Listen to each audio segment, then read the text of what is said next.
Hey guys, it's Tom Seymour from VHS Massacre. I figured I'd just give you a quick update. Some of the cooler things that have happened with the VHS Massacre films and Exorcism of Fleet Marish and other projects like that.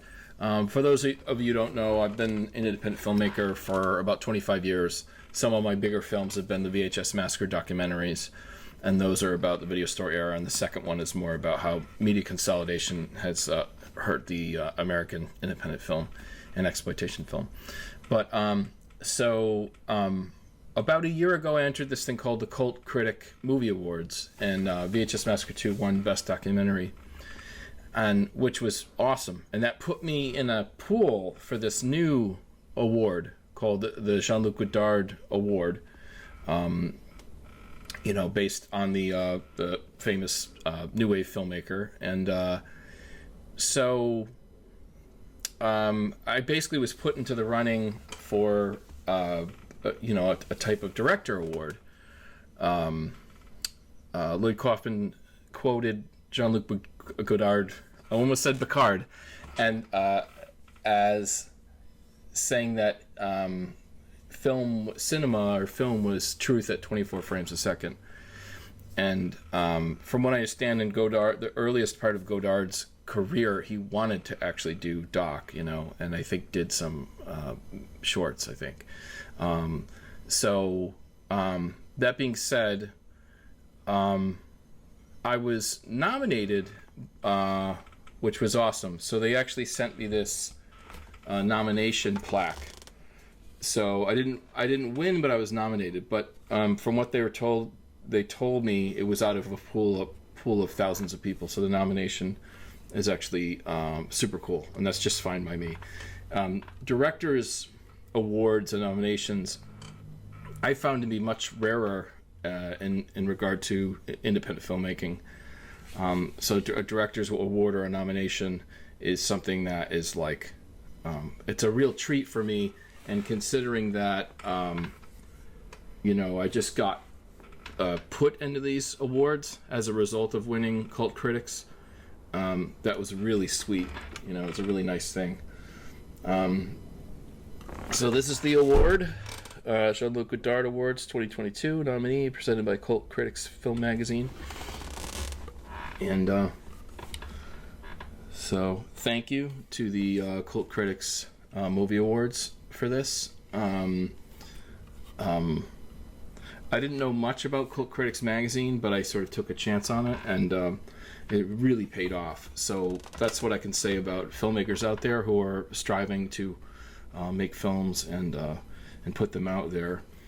Really consider, especially if you're taking a year or two to make a feature-length film. Feature-length documentary would be anything over 60 minutes. Feature-length narrative, it actually still is over 60 minutes, so they tend to be more like an hour and a half. Though I've done films that were like 70 or 80 or 90 minutes, those are features as well. Some of my favorite films, like Bucket of Blood and the Frankenstein, Boris Karloff Frankenstein, I think those were 70-something minutes. Those were some of my favorite features, so I kind of like those running times. But keep that in mind. Like, a feature film doesn't have to be 100 minutes long, so when you're trying to create your film, you can write a tighter script and maybe shoot less days, shoot it in 2 weeks, So that's about all I have for now. We also won Exorcism of Fleet Marish, which is a horror film we're putting through the festivals now. Won at the Sweden Film Awards, Best Experimental Film, which has been really awesome as well. So here's the thing. The key to when you're making a film, I used to hear this years ago when I was making independent films. And when you're making a film, let's say you and your friends get together $2,000 and you make a feature-length horror film, let's say, and then there's no money left for the festivals. Well, the festivals is a way to have a theatrical run. If you think about, so VHS Massacre 2 played in almost 30 festivals all around the world. So the dream of having your movie play in the theater is very much alive. The way I would do it is through the festival circuit. So what's the issue? Do you have to pay money to earn, and do you have to pay money to an entry fee to enter certain festivals? Yes, you do, and some are free as well.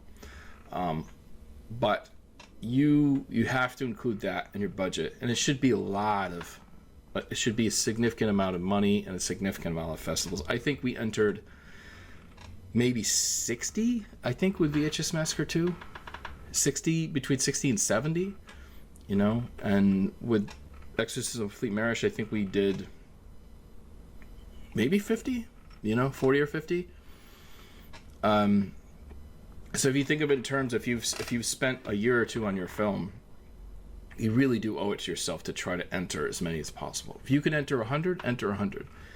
Keep in mind, a lot of them are free, like I said. You just got to keep picking through every week, look for the free ones. And I've actually found a number of free ones I've gotten into and gotten nominated for things. And so never count the free ones out. They're very good, especially international ones where they don't have to make a profit, you know.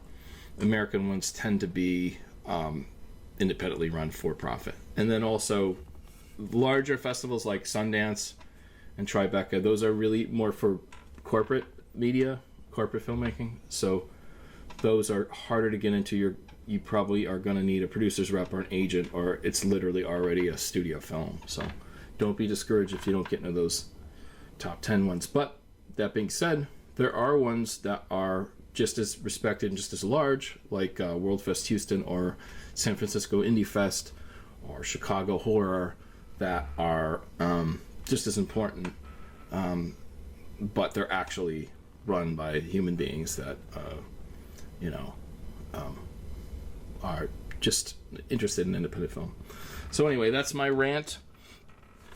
Thanks again to the Cult Critic Awards, and thanks again for this Jean-Luc Godard nomination. It will go on my trophy shelf. All right, see you later.